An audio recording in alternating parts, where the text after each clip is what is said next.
Hello and welcome to this special digital event from Ullapool Book Festival. As you'll know, book festivals all over the country are finding ways around it being quite impossible to run book festivals in the normal way this year. And this special extra event is about another quite impossible proposal, as we'll find out just in a minute. So big thank you to Ullapool Book Festival for sorting this out. My name is Mark Ringe, and I'm here with the great pleasure of being able to introduce you to Andrew Drummond, who is the author of the book we're going to be talking about here, A Quite Impossible Proposal, How Not to Build a Railway, the story of the proposals to build a railway to Ullapool and much else that pertains to the social history of the Northwest Highlands and the conditions of the economy and people's livelihoods in the Northwest Highlands. Andrew, you may know as the author of some delightfully entertaining, quirky fiction in the shape of, for example, his first novel, A Handbook of Ullapool, which I gather is probably inspired by his expertise as a translator and is more or less the story of an Esperanto-type language invented in Edinburgh. I hope it's fair to describe it as that. And in 2004, I think, his first novel, An Abridged History, again about the story of the Ullapool Railway, which we're about to pick up on in this, his second non-fiction work, which is, as I said, A Quite Impossible Proposal. He's also the author of a wonderful website, which we'll talk about later. Andy, thank you very much for joining us today. Congratulations on the publication of A Quite Impossible Proposal. I think it's a fabulous read. It's quite a story. Thank you. Well, let me make something quite clear right from the start. This book is about something that never existed. It is, nonetheless, it's a factual history of something that never existed. And if you're not convinced by that, then bear with me. I first came across the Garve and Ullapool Railway in the mid-1990s, and rather sadly, I admit, I was fascinated by the very thought of it. So much so that I made it the subject of a lengthy piece of fiction with an even lengthier title. Now, a couple of years ago, I thought I might write a small article based on the facts, since I played fast and loose with the facts the first time round. So imagine my horror when I discovered that rather than just one failed attempt to get a railway built to Ullapool, there had in fact been 5 failed attempts.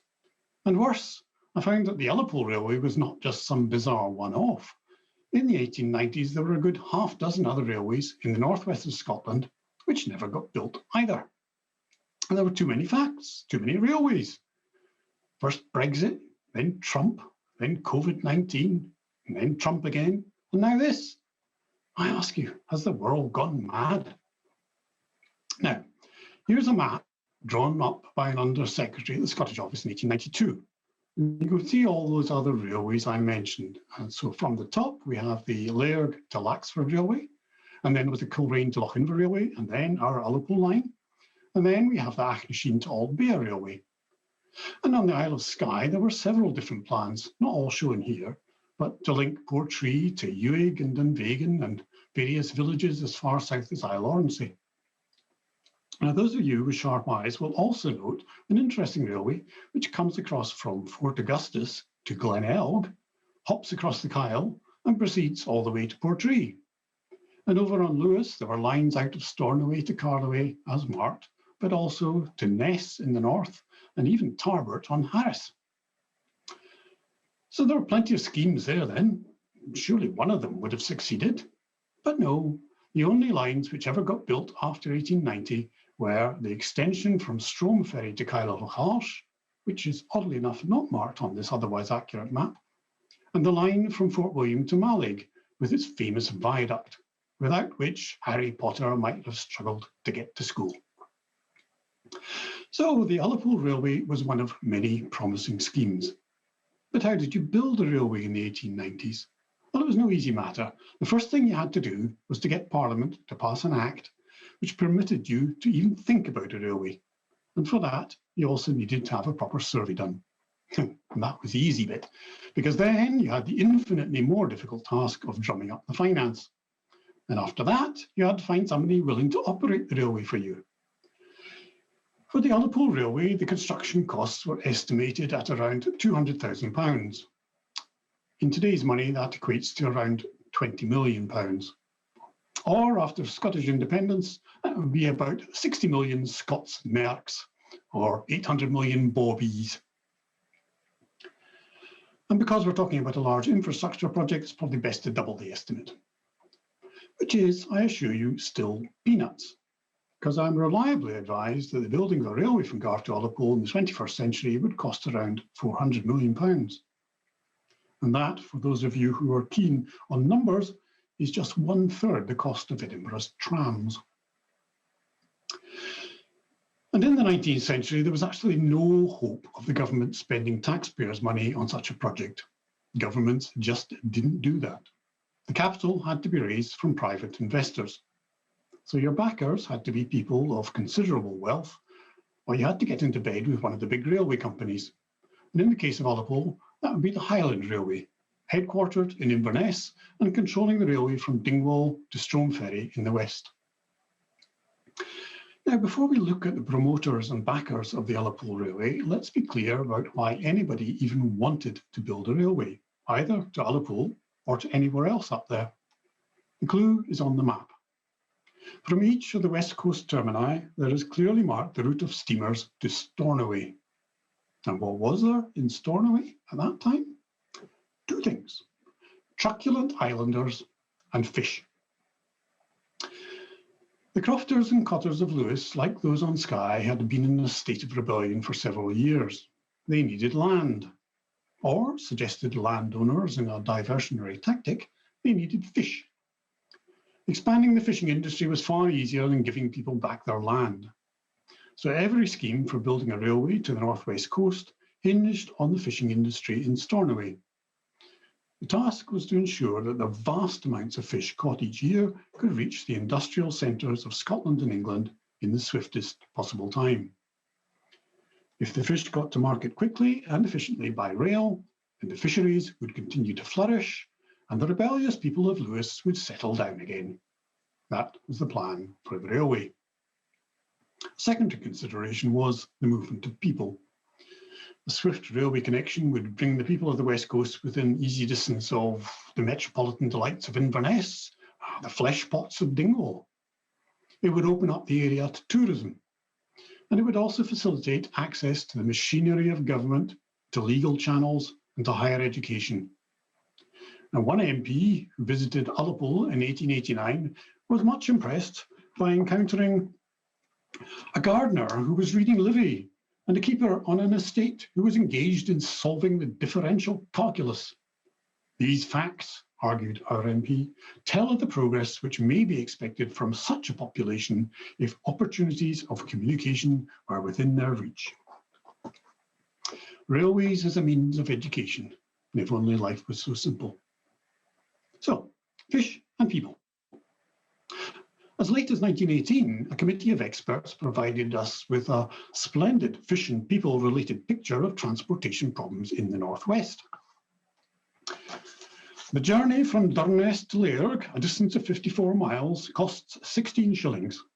The first 20 miles are traversed in a horse-drawn wagonette, in which passengers are surrounded by mailbags, boxes of live lobsters, live calves tied in sacks, personal luggage, and so on.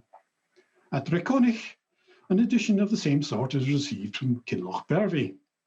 At Laxford, everything is transferred to the waiting motor mail car, which has arrived from Scourie. At this stage, it may be found that the motor mail car cannot contain the accumulation, and there is loss of time and temper and some heartburning before it is determined what goods and passengers can be taken and what must be left behind. From Laxford to Lairg, the motor mail, with its varied and congested freight, proceeds at an average speed of 8 miles per hour. The climate of the northwest is notoriously bad, and through rain, sleet or snow, the passengers, destitute of protection, must sit still with such patience as they can exercise. Public transport, eh? It's gone downhill since then. You try carrying your lobsters and calves on a bus these days. Health and Safety Brigade would have a field day. So then, the Ullapool Railway. Let's have a look at how it was to get there. It would start at the village of Garve, then as now on the railway from Dingwall to Strome Ferry. A line would branch off from the station and make its way north and westward, basically following the route of the modern A835, but running on the other side of the river. They would follow this route all the way to Braemore, to the point where the Dundonald Road cuts off westwards. Now, those of you who are familiar with that road will be aware that there is a steep drop from Braemore down to the head of Loch Broom. So how was the railway to get down? The 1890 plans show something quite remarkable. The railway would follow the Dundonald Road for about 2 miles and then suddenly veer off northwards, leap over the Coolleg Gorge and plunge into the hillside. A 600-yard curved tunnel would take the line onwards until it popped out of the hill again and rattled off down a fairly hair-raising slope as far as Inverbroom, where it would cross the river to rejoin the Ullapool Road. And thereafter, it would hug the shoreline, and eventually you would steam into Ullapool along Shore Street and alight at the landward end of the pier. It would have taken about an hour and a half from Garve. The better sort of people could buy a first-class ticket for 8 and 3pence. And folk like you and me would only be allowed to travel third class, which cost 2 shillings and 9pence.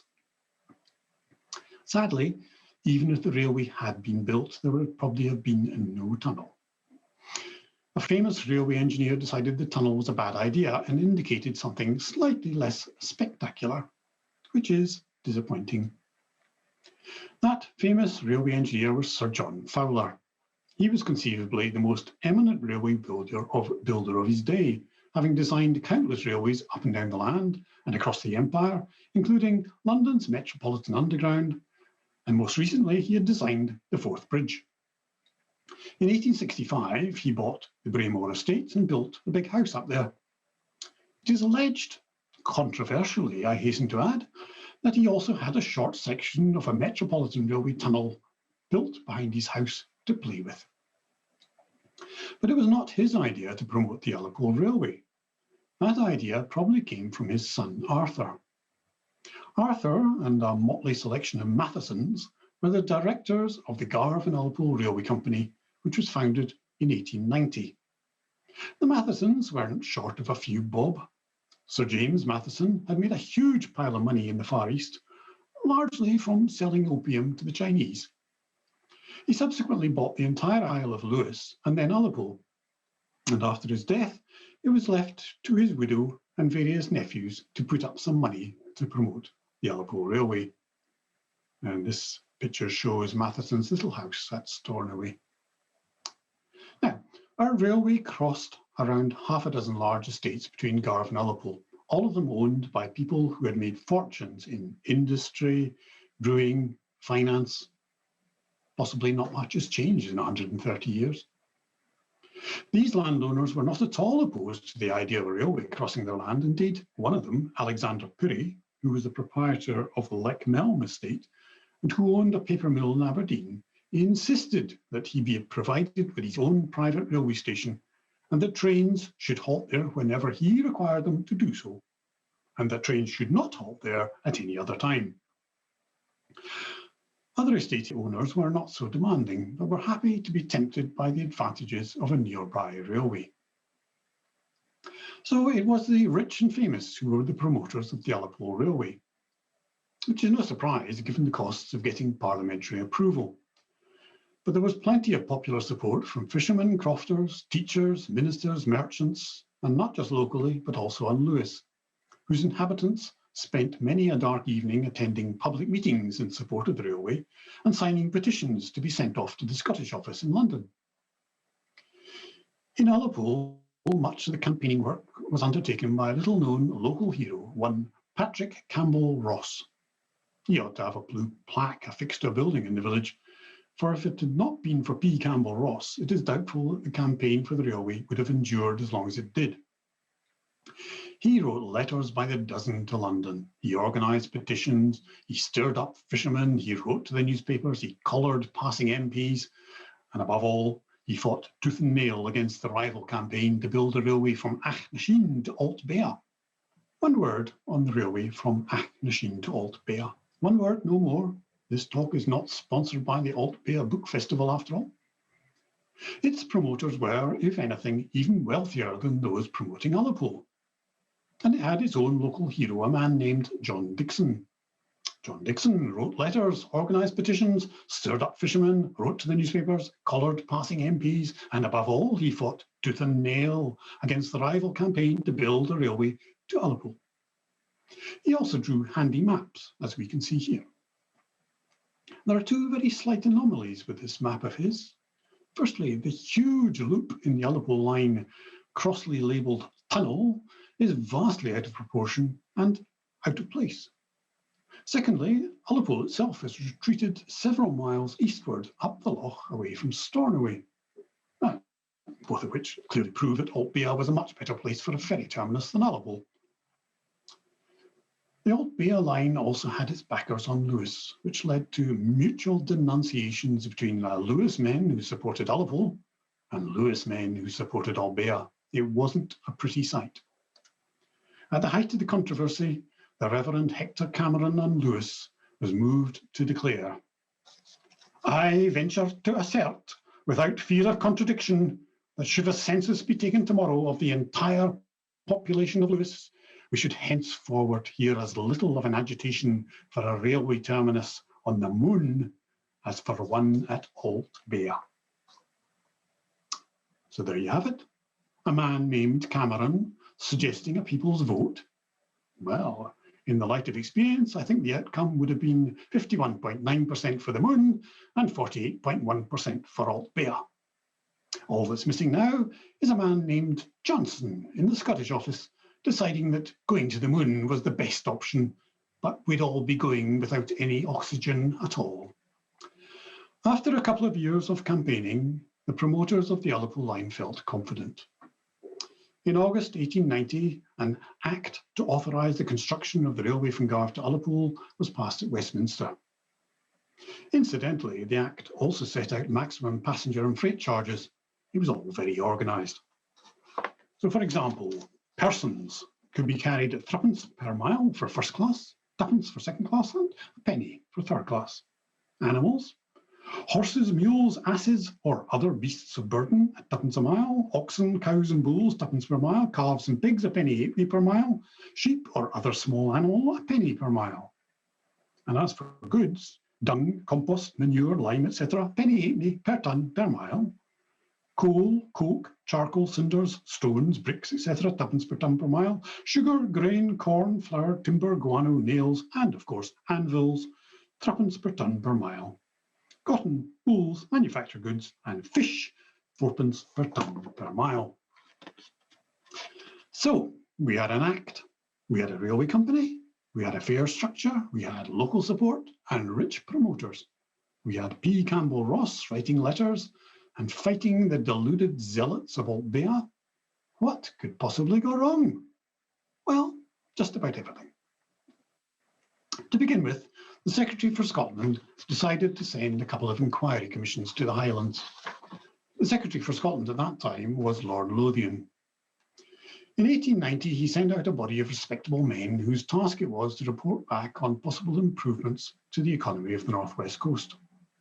His Lordship didn't help his commission much by informing them at the 11th hour that they were also to look at Orkney and Shetland.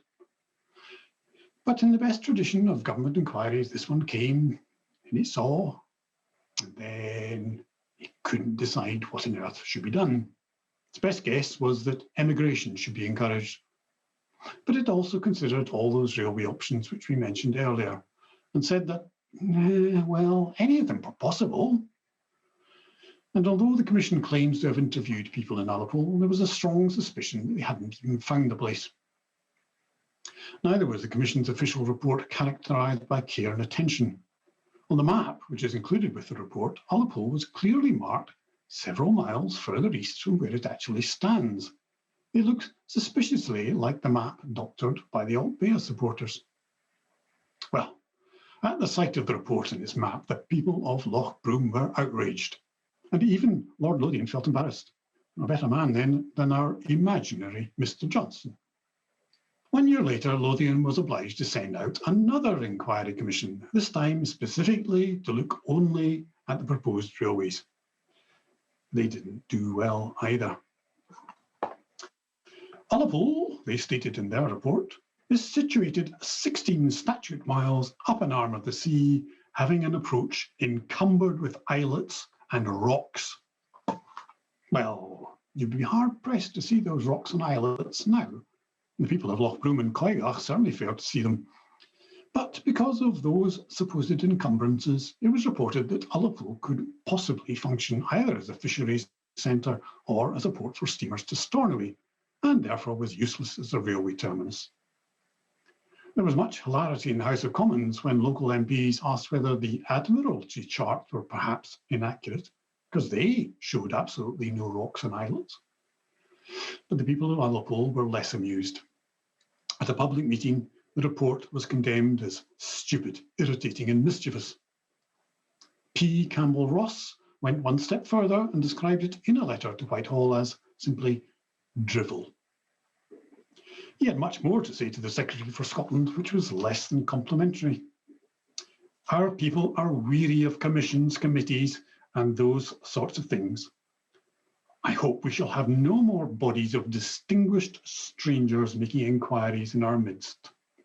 The report might as well have been drawn up in London without putting the country to great and unnecessary expense.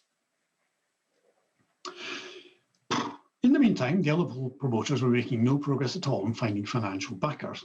The Mathesons and the Fowlers combined could certainly have contributed enough capital on their own, but they weren't prepared to do that. So they sought assistance from the Highland Railway Company.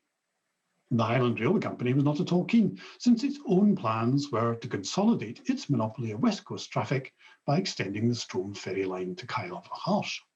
Any other proposal was seen as competition. But they agreed to operate the railway should it ever be built, which is simply a way of discouraging any other large railway company from poking its nose in.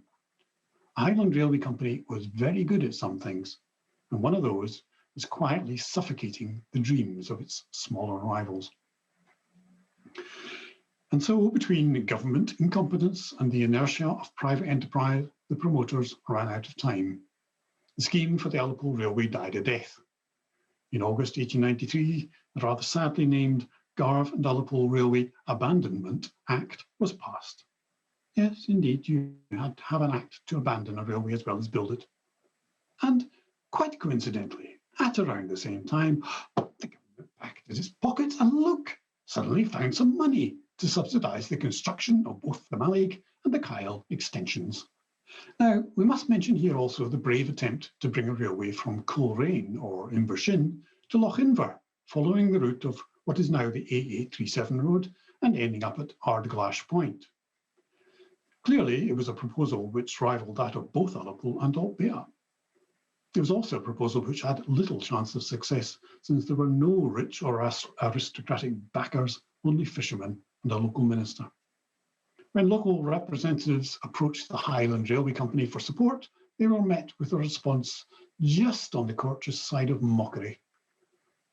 There were also suggestions that a railway to Ullapool could be extended up to Lochinver and thus approach the destination from the south rather than east. Such suggestions were made by people who clearly had never travelled across that terrain. And so, like the railways to Alt-Bea and to Ullapool and to Laxford, the railway to Lochinver never took shape. But all was not lost just yet. For in 1896, the so-called Light Railways Act was passed, which simplified the process for applying to build a railway and even offered the hope of some government money to do so. Arthur Fowler then proved himself to be an unapologetic optimist. He now asked the Highland Railway if they would help him build a light railway from Garve to Ullapool.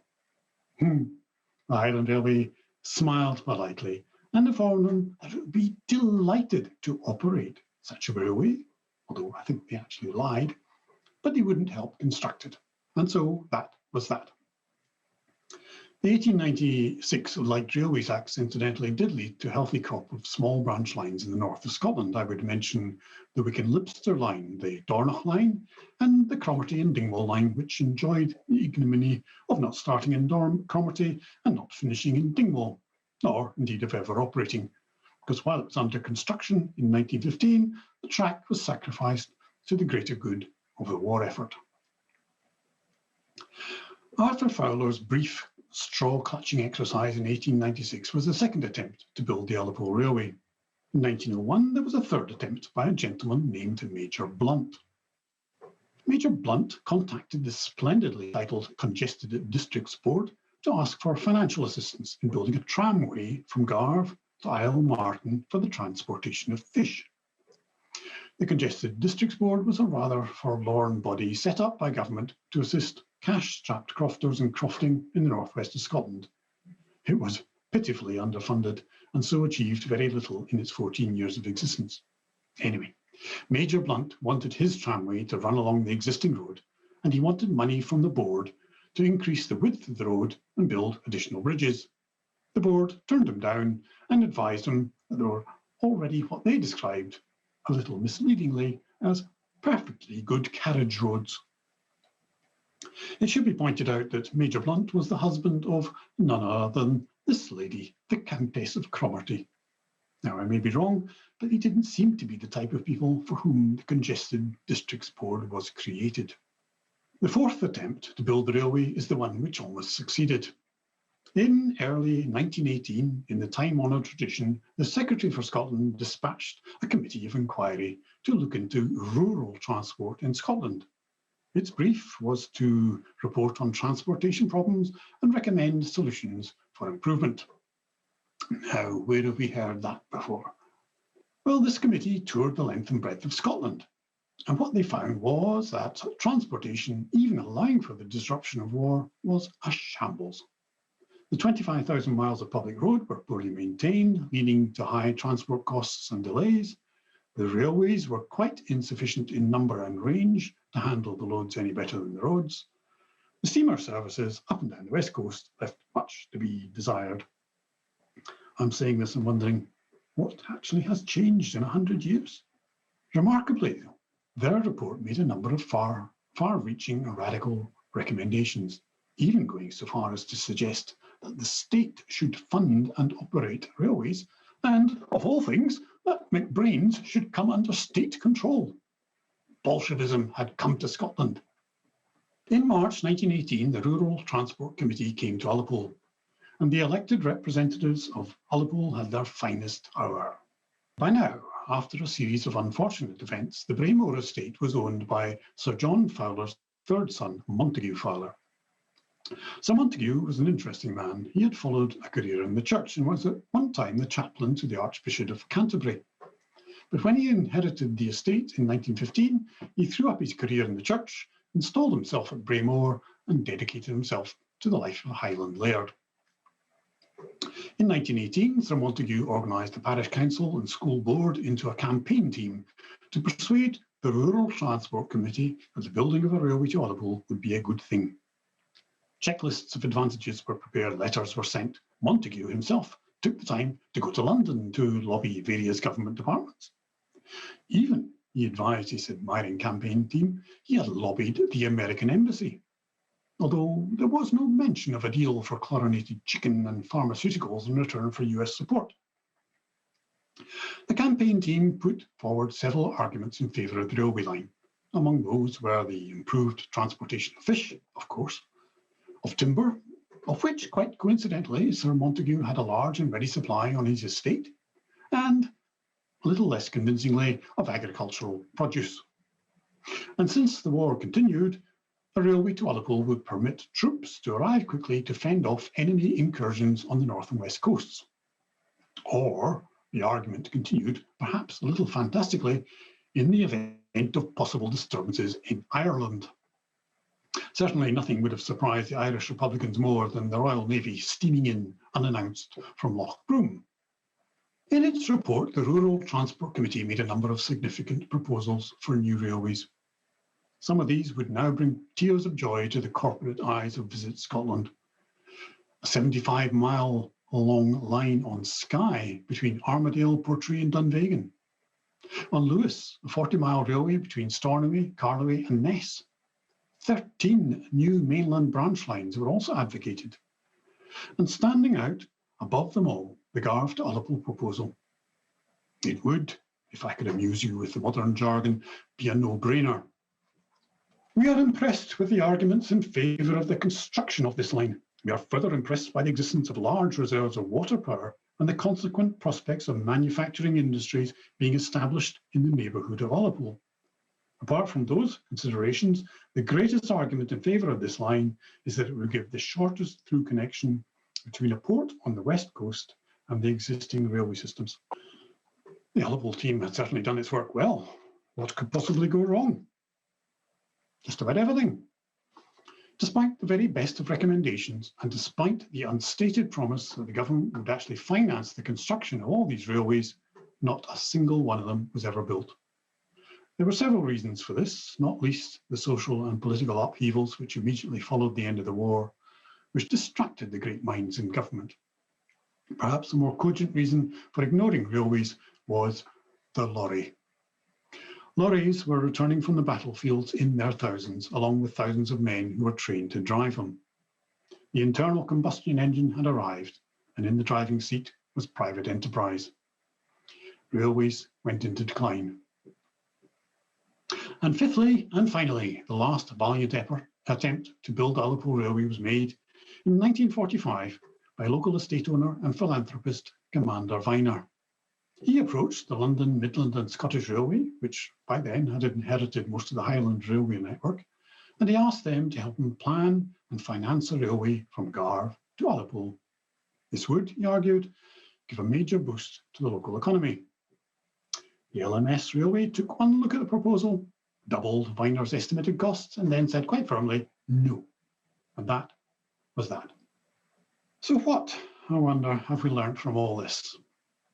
The 1918 committee expressed a principle that others had proposed since 1889, and it was this, that the inhabitants of these districts have a right to improve communication in the same way that they have a right to cheap postage.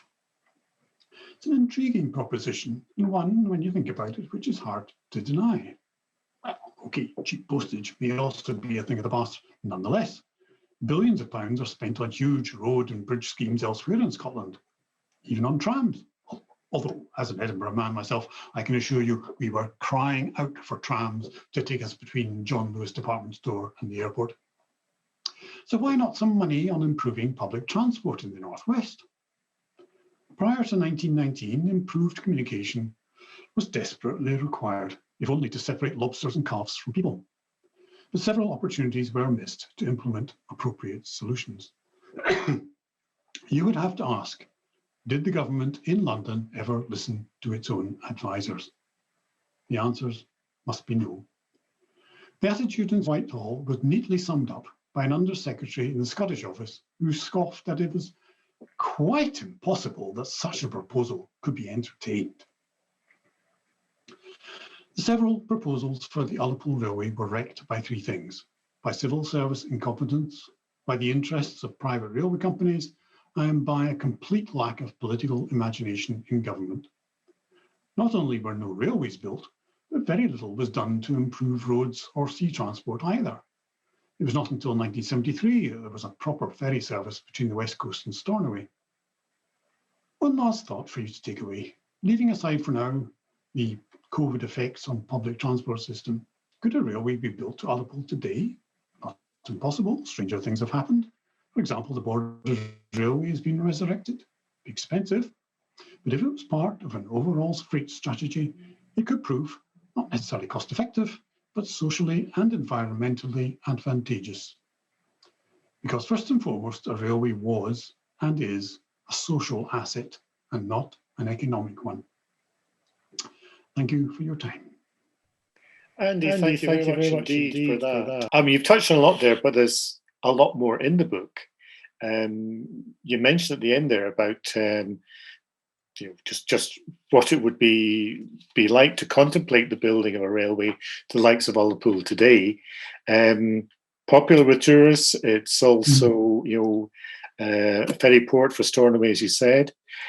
Kyle, I suppose, probably escaped the Beeching Acts because it had the ferry link, the very long roundabout ferry link to Stornoway until 1973. I'm kind of glad, as my local station, that Kyle still has a service. We now feel more confident that those lines that survived the Beeching era are staying with us. I would imagine, would you agree that if the Ullapool line had been built, and if it had survived Beeching, become the ferry terminal, connected by rail much earlier, that we'd still have it today? I think so. I mean, the very fact that as you say, the Kyle link and even the Mallee link, which I think they proposed to shut down, and the link to Wick and Thurso, the fact that they survived the Beeching cuts would suggest that a vital transportation link like the one to Ullapool would have survived. I don't see any reason for that not to happen.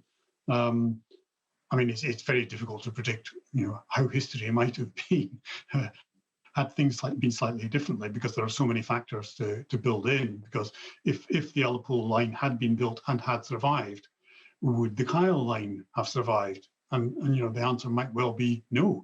It might have been one or the other. Yeah, I suspect you're probably right on that one. It would have been a case of one or the other, which takes us right back to the Highland Railway thinking there really was only room for one back in the 1890s as well. What strikes me as really quite intriguing is that the Highlands, to an extent so, but most certainly at the end of the 19th century, were ordered, run by and for the rich landed proprietors who absolutely owned the place in every sense. Yeah. Nothing happened that wasn't according to their will. You had for several of these railways, and including the Ullapool proposal, you had those proprietors, Lady Mary Jane Matheson, owning both Lewis and Ullapool, for example, and the other proprietors in favour. Those people are really very well connected. They've got friends in government. They've got friends in high places. They have financial connections as well as their own wealth. You had the enthusiasts doing the real hard work, the day-to-day work of writing letters, lobbying, like P. Campbell Ross that you mentioned. You even had, as you show in your book, those people who had no money, the near-starving local population, near-starving at times, crofters, fishermen, offering to give unpaid labour to help build the line. Everybody enthusiastic, wanting it, and yet it doesn't happen.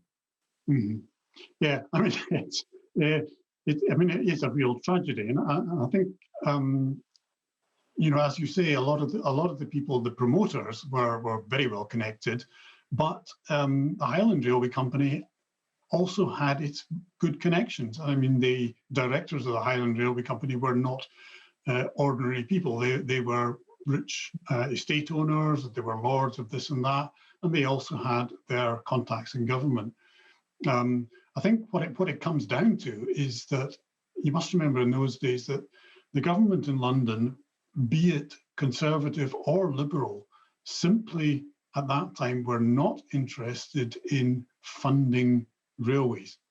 They were quite happy to pass laws that allowed people to build railways, but the people to build railways would definitely not be the government itself.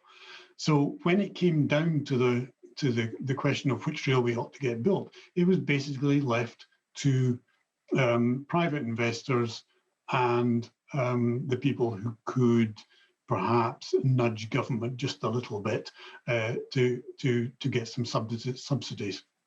And I think that's really what happened with these proposals. I mean, the Ullapool and the Altbea, these two lines out of the four down the west coast, were the ones most likely to succeed because they had the social clout, if you like. But even that was not enough to shift the power of the Highland Railway Company, and the government certainly wasn't going to give them a nudge either. And that way of doing things, Andy, was really in stark contrast to much of mainland Europe, where railways were centrally planned by governments. There was a Mhm. plan. There was Yes. a carefully worked out network, as opposed to Mm. the um, just let the market see how it takes it approach we had here.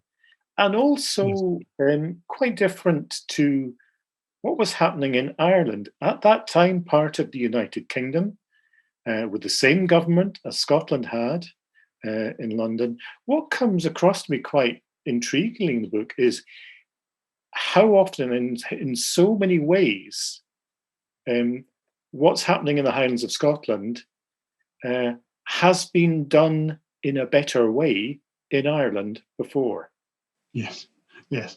I mean, it's by no means am I an expert on Irish history. I mean, but what struck me as I was doing the research into the Northwest Highlands was that there was frequent mention, either by the local people themselves or by government, to events in Ireland um, and developments in Ireland.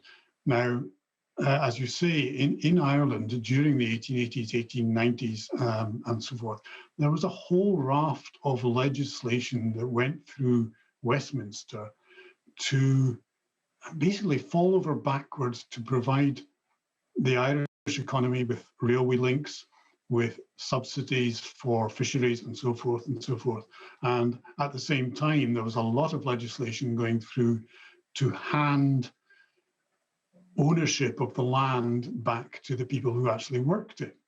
And it was all driven, in my view, and as I say, I'm not an expert on this, but in my view, it was all driven by an underlying fear that the situation in Ireland would blow up very explosively, as indeed it did in 1916. And all over the decades before, it kept blowing up. And they were just terrified of that. And the difference between that in Ireland, that situation in Ireland, and the situation in Scotland in the 1880s and 1890s was quite dramatic. I mean, there were rebels in Scotland in the 1880s and 1890s. There was the Crofters' War, there were land grabs of one sort or another, but it wasn't as coordinated, if you like, as it was in Ireland. So they had to do something in Ireland, but they managed to get away with a bare minimum in Scotland. You mentioned the Congested Districts Board, which is another thing inspired from Ireland, but a weaker and more shorter-lived affair with a much less radical course of action than the Congested Districts Board in Ireland. You mentioned the support, financial support from government for building light railways in rural Ireland, which doesn't happen in the Highlands. So many things where there are parallels. What's really interesting too, I think, is that you take us through this peak decade of campaigning activity from about 1890 to the end of that decade, to 1900, when, despite being knocked back again and again by the civil service, by the Highland Railway, by government, those on the ground are really working hard and not taking no for an answer, really trying hard to get an Ullapool railway built, as are folk in other parts. And then when that great surge of railway building has passed, again, there are these interesting proposals, even with some sort of government backing behind them, at the end of the First World War and at the end of the Second World War. Why do you think that was? Well, certainly at the end of the First World War, I read somewhere that by an historian that the government in London was preparing for the end of the war well before the end of the war. They were preparing for social upheaval. I think they saw, particularly in 1917, they began to see the possible writing on the wall for British social conditions. And so from already in 1917, 1918, they were sending out inquiry commissions to look at this and that. I've mentioned the 1918 rural transport Committee, which was sent out well before the end of the war. It was a good 6 months before the end of the war.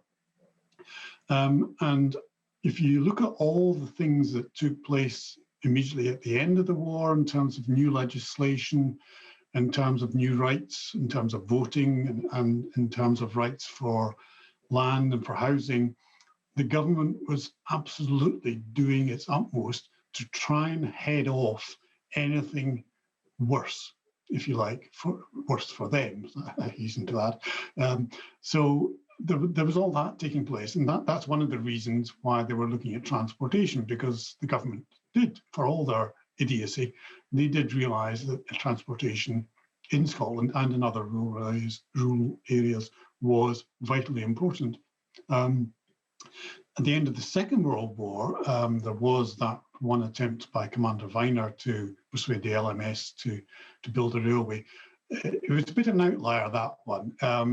In a sense, he and Major Blunt, whom I mentioned back in 1901, that is Mr. Countess of Cromarty, were slight outliers because they were just looking as individuals at something. But the background to the 1945 one was precisely that. It was the end of the war.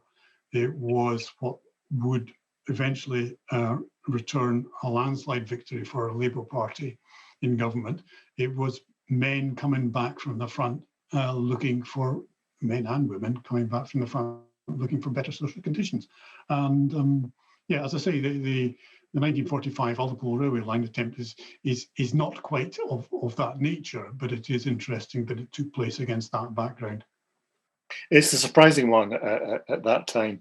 And from that 1918 time, one thing I think is really lovely to see is on the cover of the book is this gentleman on the right-hand side of what is not an actual train running to Ullapool, we have to say, much as he would have wished is D.S. Ross, the grandfather of Joan Michael, the chair of Ullapool Book Festival, who was the P. Campbell Ross of the day in 1918, writing the letters, being the secretary of the committee, which was pressing for things. The characters you meet in the book there are so many of them who really are interesting. There's P. Campbell Ross.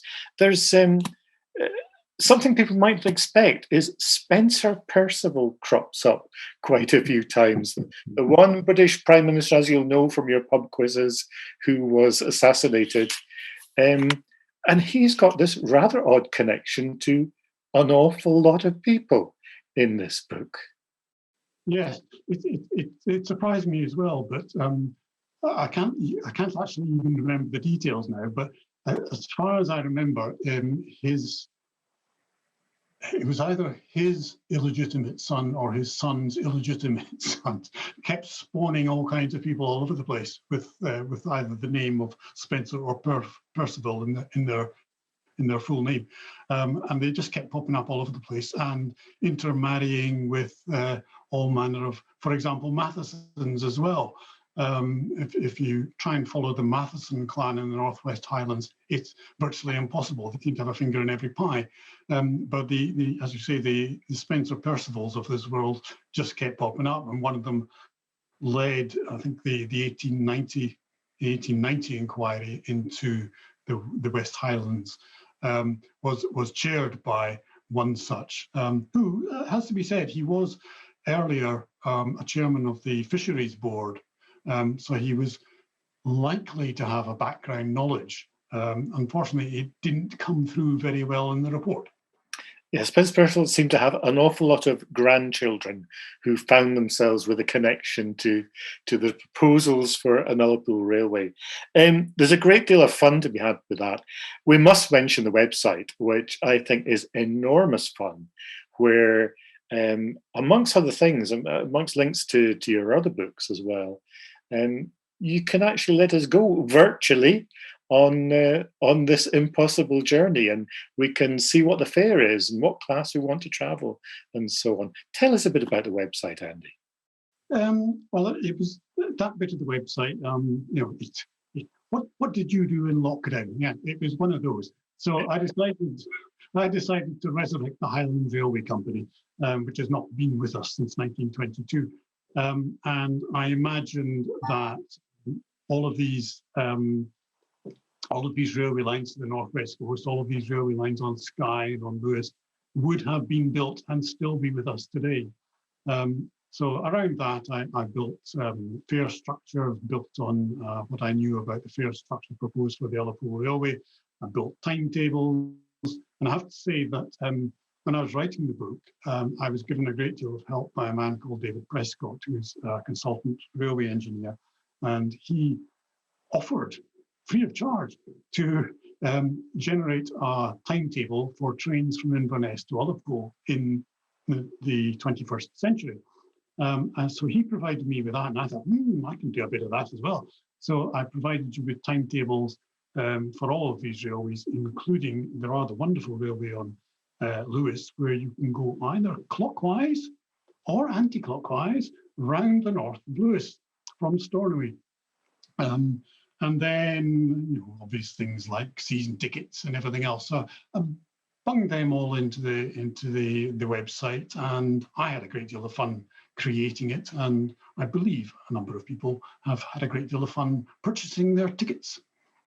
Well, I've had a great deal of fun with it as well, I have to say, Andy. And I'm speaking to you from just beside where one of those proposed railways from Isle Ornsay in Skye up to Portree would have been built. So I had a great deal of fun buying myself tickets to Broadford and deciding, would I go first class or would I be allowed to do that? It's brilliant. I would say to people to have a look at andydrummond.net.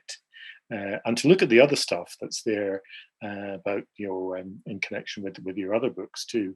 Are you going to stick with railways? Is there another book coming out? There must be lots left in the archives that you were looking at that you could use. I think the short answer would be I'm trying to get away from railways. There is an awful lot of stuff in the archives. It was just incredible to me how much I found in the National Records of Scotland in Edinburgh. There's an awful lot more there, but I think there's a danger of going down a rabbit hole there and losing sight of the broader picture. I didn't write the book specifically as a railway book. I wanted to be more a sort of conspectus of social and political conditions in Scotland, focused through the lens of building railways. So I'm not going to tell you what I'm going to do now, but I'm not. It's nothing to do with railways. Let's put it that way. Well, that's an important point to make, I think, Andy. That this is not there's a picture of a lovely train on the front, which gets railway nerds like me, but it's not a book for railway nerds. It's not all about railways at all. It's about social issues, about why people needed and wanted a railway. And maybe we should just say a little bit more about that in the passing, why it mattered so much to people to have that chance of economic development, to have that means of communication. It's maybe easy for us to forget today when railways are an ancillary form of transport to us today, where the fundamental thing is our roads. And we utterly depend on our roads today for everything. But the opposite was the case in the late 19th century. Yes, absolutely. I mean, as you say, it wasn't that there were no cars towards the end of the 19th century, but such cars as there were for the very, very rich, and they didn't go very, very well or very fast. Probably never travelled the road to Ullapool, I would guess. Because there were no cars, there was no internal combustion engine, therefore there were no buses. You would travel by, if you could afford anything at all, you'd either travel by steamer, which was not very helpful if you wanted to go to Inverness, for example, or you would go on foot, or you could conceivably get yourself onto a cart or a coach. And it was just unbelievably difficult to do anything. You were cut off. There was no telephones. You were cut off from any of the cogs and machinery of government or local government. You were cut off more than likely from legal avenues. You were cut off from any of the higher institutions of learning. You were just stuck, and a railway cut through all of that. You could go from having to walk 2 days to get to Inverness to having to travel for 2.5 hours, and it was as simple as that. If the railways had come through, I think a lot of things would have at least been preserved, if not expanded, on the northwest coast. The fish is gone, largely. At least, the massive volumes that were there in the late 19th century are no longer there. But who knows what other development might have ensued from having that established means of communication at a vital time when that was the most efficient, effective, cheapest, fastest way of doing it. Doesn't seem fast to us today, but it was fast to folk who walked otherwise. Oh, yes. Yeah. Yeah. Andy, this has been brilliant. I wish you the best of luck with a quite impossible proposal. It's been out for about a month now, I believe. So it should be available in all good bookshops and in whatever online source you use to buy books. There is more than one, let me remind you. But please, if you can support a local bookshop and go and get hold of Andy's quite impossible proposal, please support your local bookshop and do that. We know the folk who attend Ullapool Book Festival love local bookshops. Thank you very much for joining us today. Thank you very much to Martin Gilligan for doing the technical side of things and keeping us right. Thank you to Ullapool Book Festival. Most of all, thank you to Andy, and please take a look. Ullapool Book Festival does plan to be back in May 2021. Slightly different format to normal, but it does plan to be back. So please take a look at the website or the social media, Facebook, Twitter, all those kind of things. And do take a look at andydrummond.net. Thank you very much. Thank you, Mark.